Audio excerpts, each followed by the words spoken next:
कथा चल रही थी देवकीनंदन ठाकुर की, वो कह रहा है कि जो शिव के लिंग पर दूध चढ़ाएगा तो उसको बच्चों की प्राप्ति हो जाएगी और उसके घर में धन संपदा आएगी। अब इस मूर्ख से ये पूछो क्या मतलब बच्चे सिर्फ खाली शिवलिंग पे घी चढ़ाने से पैदा हो जाएंगे या घर में धन संपदा खाली उस पर घी चढ़ाने से हो जाएगी। और उसने तो यहाँ तक कह दिया कि अगर आपके घर में कलेश है या आपको किसी से द्वेष है, आपको उसको खत्म करना है तो आप क्या कीजिए, जो इत्र है चाहे वो 1 लाख का हो 2 लाख का हो, महंगे से महंगा इत्र शिवलिंग पर चढ़ाइए ताकि आपकी सारी समस्याओं का समाधान हो जाए। तो मैं इस मूर्ख से पूछना चाहती हूँ कि पहले तो ये उदाहरण आकर दे कि कितने शिवलिंग पर चढ़ाने से घर में बच्चे पैदा हुए। किसने कहा सेवा करना शूद्रों का काम है? आपको शूद्रों का इतिहास ही नहीं पता। अरे शूद्र तो वो शूरवीर थे जिन्होंने मात्र 500 की संख्या में होते हुए 28,000 पेशवाओं को काट गिरा था और ऐसे काटा था उनका पता भी नहीं चला था। आप किस शूद्र की बात करें? देखिए वरुण अवस्था क्या है, वो तो अपने अनुसार सारी चीजों को घड़ेंगे, अपने अनुसार सारी चीजों को बनाएंगे, लेकिन ये हम लोगों को भी समझना पड़ेगा कि आखिर वो क्यों कह रहे हैं, किस लिए कह रहे हैं। नहीं, मुझे नहीं बनना पुजारी, मुझे बिल्कुल पुजारी नहीं बनना, क्योंकि मुझे किसी की खैरात पे नहीं जीना। मेरे हाथ पैर हैं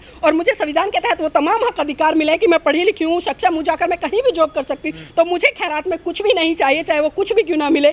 तो ये जो भीख है, ये खैरात है, मंदिर में बैठकर इन पुजारियों को ही मुबारक, इन ब्राह्मणों को ही मुबारक। देखिए विरोध करेंगे, गलत चीजों का किसने विरोध नहीं किया? जब गलत चीजें होती है तो इन्होंने विरोध नहीं किया, बाबा साहब ने विरोध नहीं किया, साहब काशीराम ने विरोध नहीं किया, ज्योतिबा फूले ने विरोध नहीं किया, सावित्रीबाई फूले ने विरोध नहीं किया। जब जब देश में गलत चीजें घटी हैं, इस देश के लोगों ने उनका खुलकर विरोध। धीरेन्द्र शास्त्री जैसे ढोंगी व्यक्ति मेरे आगे आ जाए तो उसके गाल पे मैं खींच के थप्पड़ मारूं कि आज जब विज्ञान का दौर है तो वो चमत्कारों की बात करते, आज जब विज्ञान का दौर है तो वो लोगों को पाखंडवाद में धकेलने की बात करते। जब आज विज्ञान का दौर है तो कहीं ना कहीं वो जो गौमूत्र या गाय के पेशाब में लोगों को नहलाने धुलाने की बात करते हैं, उनसे बीमारियों को भगाने की बात करते हैं। ये परंपरा है भारत की। ये कैसी परंपरा है? कैसी परंपरा है? आप ये बताइए मुझे, आप किसी से कहे कि गोबर खा ले ठीक हो जाएगा, खा लेगा वो? आप किसी से गौमूत्र पी लीजिए, कितने लोग खा रहे हैं? भाजपा के कितने लोग खा रहे हैं? आरएसएस के कितने लोग खा रहे हैं? हिंदू लोग कितने खा रहे हैं? क्यों ही अस्पतालों में धक्के खाते? क्यों नहीं गाय का गौमूत्र पी लेते? क्यों नहीं गाय का गोबर खा लेते? अगर इनको इतना ही विश्वास है उन पर तो मैं कहती हूँ एक बार शुरुआत करिए, लोगों के सामने उदाहरण दीजिए ताकि भारत फिर से एक बार विश्व गुरु के रूप में उभरे। देखिए मैं भावनाएं नहीं भड़का रही हूँ, मैं सच कह रही हूँ। इन लोगों को इस तरह की बातें कर देना बंद कर देना चाहिए।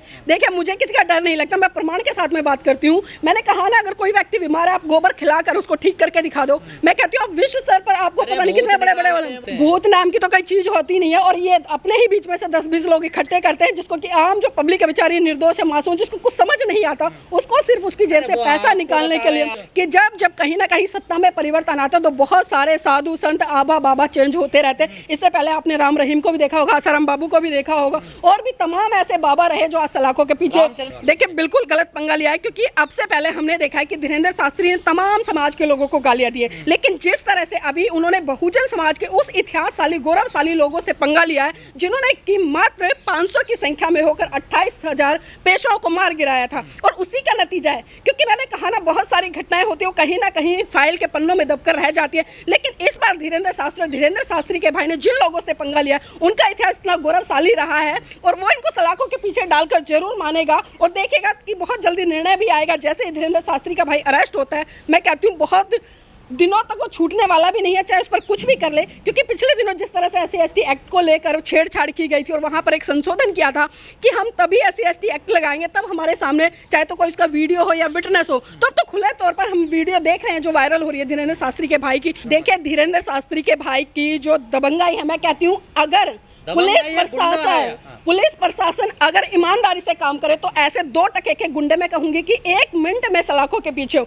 लेकिन विडंबना वही है ना कि जो ये जितने भी साधु संत है और इनके पांडालों में जो भीड़ बैठती है वो कहीं ना कहीं सत्ताधारी लोगों की वोट बैंक है, और उसी वोट बैंक को बचाने के लिए लोग किसी भी तरह का क्राइम कर जाए और जो सत्ता पर लोग बैठे होते हैं वो इनको बचाने का काम करते हैं। और अब भी आप इस प्रकरण में देख लेना, क्योंकि मैंने कहा ना 70 घंटे से ज्यादा टाइम हो गया, अब तक उसको अरेस्ट नहीं किया गया। राष्ट्रीय ग्रंथ किस आधार पर करना चाहिए? किस आधार, मैं वही कह रही हूँ, किस आधार पर धीरेन्द्र शास्त्री जी कर देना चाहिए? और आपके रामचरितमानस में ऐसी क्या चीजें लिखी हैं कि उसको राष्ट्रीय धर्म ग्रंथ हो?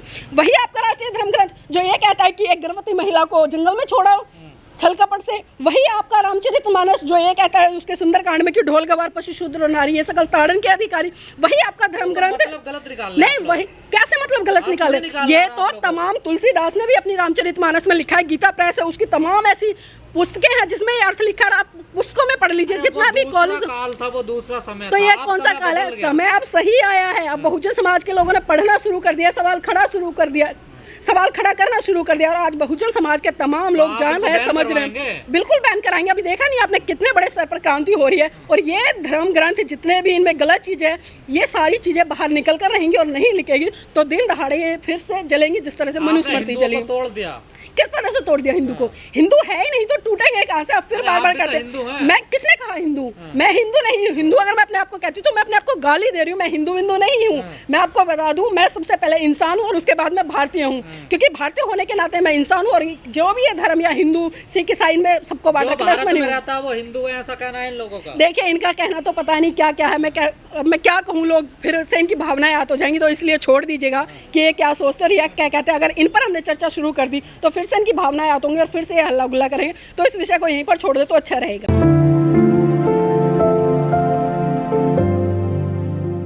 देखिए, देखने वाली अगर मैं बात करूं तो जिस तरह से जो घटना को अंजाम दिया गया है, इससे साफ साफ परिलक्षित होता है कि इन लोगों की मानसिकता क्या है। और जिस हिंदू राष्ट्र की, चाहे धीरेन्द्र शास्त्री हो या धीरेन्द्र शास्त्री से जुड़े हुए जितने भी लोग हो, जो आज लगातार एक राग लाप रहे कि भारत को हिंदू राष्ट्र हम बनाकर रहेंगे, तो मैं उनसे ये पूछना चाहती हूँ कि जिस हिंदू राष्ट्र की बात करते हैं उस हिंदू राष्ट्र में ये अपने आप को कहाँ पाते हैं? क्योंकि हमने सदियों से देखा है, सुना है, किताबों में पढ़ा है और लगातार हम देख रहे हैं कि जिस तरह से अभी धीरेन्द्र शास्त्री के भाई ने जिस घटना को अंजाम दिया, सबसे पहले तो उसको शर्म आनी चाहिए, क्योंकि एक मनुष्य होकर एक मनुष्य के विवाह में बाधा डाल रहा है। किस तरह की मानसिकता है? और ये मानसिकता वही मानसिकता है जो ब्राह्मणों ने मनुवादी व्यवस्था के तहत जो इनके मनुस्मृति जैसे धर्म ग्रंथ थे उनमें लिखकर स्थापित कर दी थी। और उन्हीं व्यवस्था को स्थापित करने के लिए ये लोग लगातार लगे हुए। लेकिन मैं यहाँ पर शासन और प्रशासन से भी अपील करना चाहती हूँ, क्योंकि हमने देखा है कि इस तरह की जो घटनाएं होती है, चाहे हाई कास्ट से आने वाला कोई भी व्यक्ति कितनी भी बड़ी घटना को अंजाम देता है, लेकिन शासन प्रशासन उस पर आंख बंद करके, मुंह बंद करके और कान बंद करके बैठ जाता है। तो यहाँ पर ईमानदारी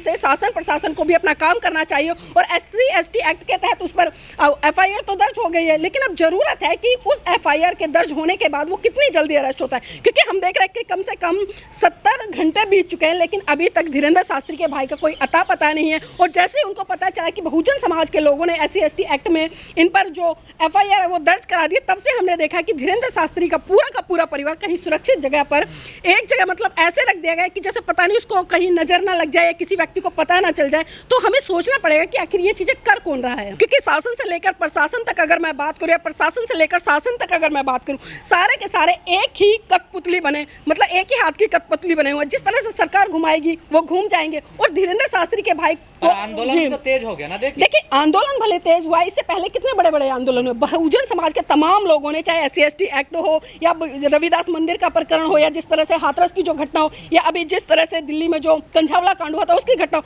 लोगों ने प्रोटेस्ट तो किए, बहुत बड़े बड़े आंदोलन तो किए, लेकिन उसके बाद क्या? उसके बाद कहीं ना कहीं ये मीडिया या सरकार में जो बैठे हुए लोग हैं या जो इनकी शय पे काम कर रहे हैं हिंदू राष्ट्र को स्थापित करने के लिए, कोई एक नया मुद्दा छेड़ देते हैं और इन आंदोलनों को दबा देते हैं। कहाँ बच रहे बताइए मुझे, कहाँ बच रहे? धीरेन्द्र शास्त्री आज भी खुलकर जो मेन मीडिया है उस पर चर्चा करता नजर आ रहा है। इस मुद्दे से इसलिए बच रहे हैं क्योंकि उनको पता है कि उसके भाई ने गलती की है, और जब व्यक्ति गलती करता है तो कैसे मुंह दिखाएगा, कैसे मुंह दिखाएगा। लेकिन ये उन लोगों को भी समझना चाहिए जो धीरेन्द्र शास्त्री के पंडालों में जाकर बैठते हैं, वहां पर हजारों लाखों रुपए दान देते हैं। उन मूर्खों को ये सोचना चाहिए कि अपने खून पसीने की जो गाड़ी कमाई है उसको धीरेन्द्र जैसे शास्त्री जो कि 2 टके का अपने आप को, मैं कहूंगी चाहे वो चमत्कारी बाबा का या संत का या साधु का, ऐसे लोगों के पंडालों में क्यों जाते हैं? क्यों ऐसे लोगों को आप आर्थिक रूप से संपन्न करने का काम करते हैं? और जिस तरह से अभी पिछले दिनों हमने सोशल मीडिया पर काफी प्रचार देखा कि जो धीरेन्द्र शास्त्री का भाई है उसके नाम पर जो वहां पर इसका जो पंडाल सजता है वहां पर काफी एकड़ में जमीन फैली हुई है और उसका टेंडर सारा पार्किंग का धीरेन्द्र शास्त्री के भाई ने ले रखा, जिसमें कि एक दिन में 1 लाख रुपया वहां पर चार्ज के रूप में आता है पार्किंग का। तो इसी से आप समझ सकते हैं कि सरकार भी ऐसे लोगों को कहीं ना कहीं शय देती नजर आती है। तो इसी पर जो धीरेन्द्र शास्त्री के भाई ने किया है तो बहुत ही मुश्किल है कि वो इस पर खुलकर बोले, और बोलेगा भी नहीं। देखिए हिंदू राष्ट्र, मैंने कहा ना हिंदू राष्ट्र, ये कौन से राष्ट्र की बात करते हैं? क्योंकि हम अक्सर सुनते आए हैं और ये लोग लगातार आंदोलन करते हैं। और अभी पिछले दिनों जिस तरह से बिहार में शिक्षा मंत्री जी ने एक बयान दिया, उसके बाद स्वामी प्रसाद मौर्य ने दिया, उससे पहले राजेंद्र पाल गौतम जी ने 5 अक्टूबर को 22 प्रतिज्ञाएं ली थी। और जिस तरह से ये हिंदू लोग जो कि अपने आप को तथाकथित हिंदू कहते हैं, हिंदू है नहीं। पहली बात तो हिंदू शब्द की हमें डेफिनेशन को समझना पड़ेगा। ये एक फारसी का शब्द है जिसका मतलब होता है गाली, लेकिन ये लोग पता नहीं अपने आप को क्यों गाली देकर मतलब अपने आप को संबोधित करते हैं और लगातार कहते हैं कि हम हिंदू राष्ट्र की स्थापना करेंगे और भारत को हिंदू राष्ट्र बनाएंगे।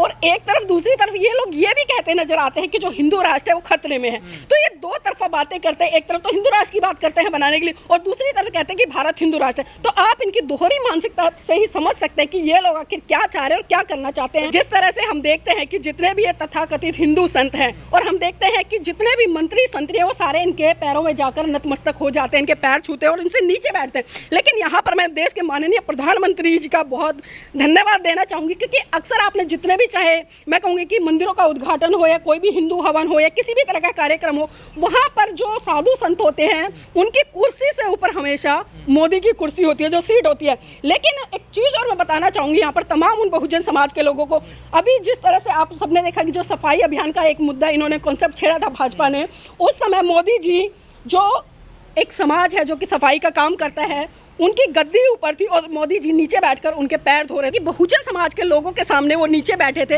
और वो नीचे बैठे तो उसके पीछे भी कारण था, उसके पीछे भी बहुत बड़ा कारण था, क्योंकि कहीं ना कहीं उस समय चुनाव थे और चुनाव को मद्देनजर रखते हुए जो मोदी जी ने इस कॉन्सेप्ट को घड़ा और इस कॉन्सेप्ट के तहत वो खरे भी उतरे, क्योंकि बहुजन समाज के तमाम लोगों ने जो उस समुदाय से आते हैं जो सफाई का काम करता है उन्होंने प्रचुर मात्रा में इनको वोट दिया। लेकिन फिर भी कहीं ना कहीं ये बात देखनी पड़ेगी कि वो हिंदू संतों से हमेशा ऊपर बैठते हैं, लेकिन इस प्रकरण में वो नीचे आ गए थे। तो आप सबने देखा होगा भी जिस तरह से जो पतंजलि का बाबा है और उसका जो सहयोगी है जो कि लगातार लोगों को ये कहता है कि आप पतंजलि के प्रोडक्ट यूज करो और उनको खाकर आप स्वस्थ रहेंगे, उनको खाकर आप हष्ट-पुष्ट रहेंगे। अभी पिछले दिनों देखा कि जिस तरह से ये लोग चमत्कारों की बात करते हैं, तो मैंने कई साधु संतों कई मंत्रियों को बड़े से बड़े हॉस्पिटल में एडमिट हुए देखा, और जिस तरह से कोरोना का काल चला तो तब कहाँ इनके चमत्कार चले गए थे? तब क्यों नहीं इन्होंने एक चमत्कारिक फूंक मारी? क्यों नहीं इन्होंने चमत्कार के माध्यम से इस देश में से कोरोना नाम की महाबीमारी को भगा दिया?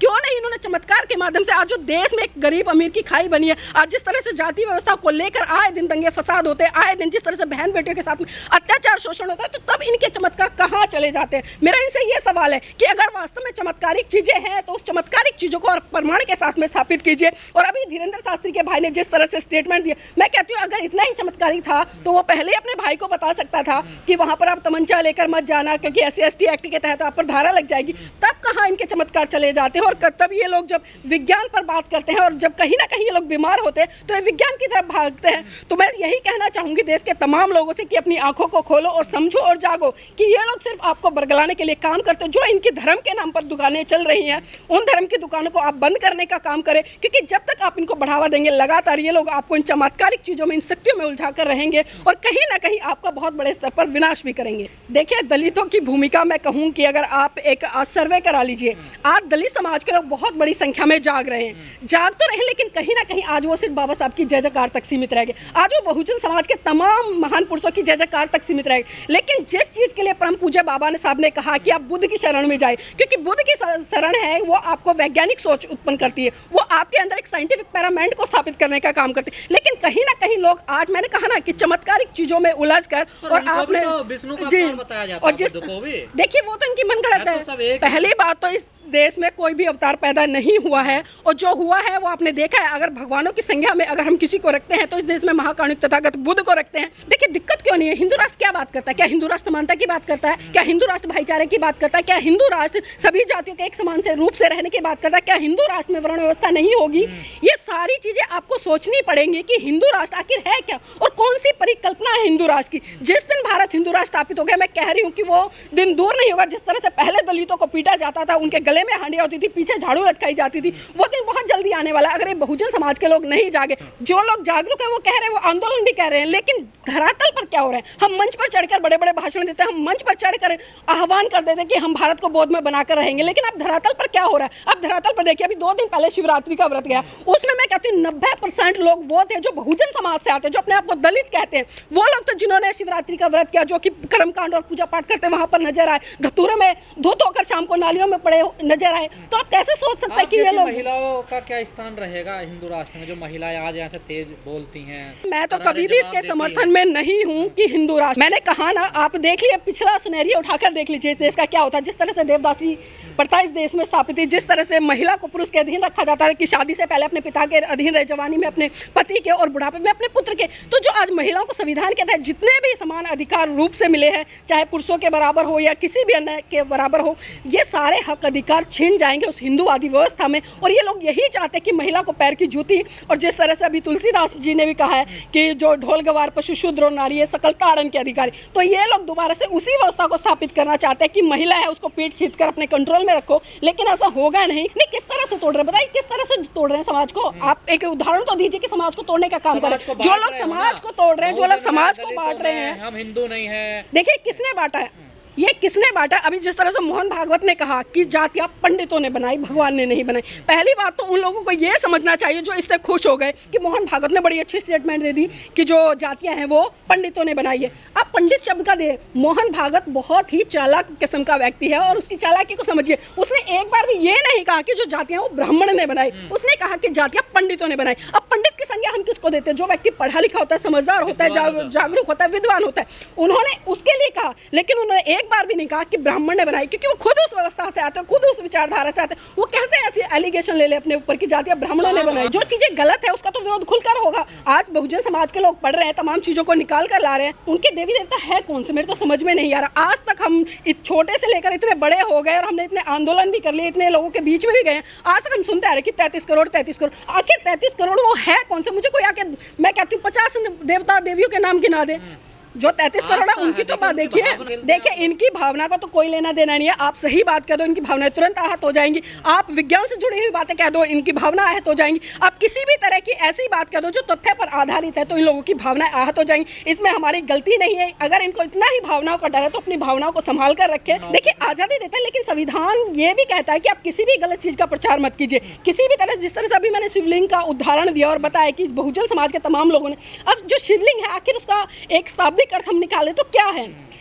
अगर आपको कोई अन्य पुरुष आपके घर की महिला को छोड़ दे तो आप क्या करेंगे? मैं कहती हूँ 2 मिनट में मारकाट हो जाएगी, 2 मिनट में जेल थाने हो जाएंगे। लेकिन वहीं दूसरी तरफ इस तरह के जो पाखंडवादी जो त्योहार है मनुवादी लोगों ने गढ़ दिए हैं,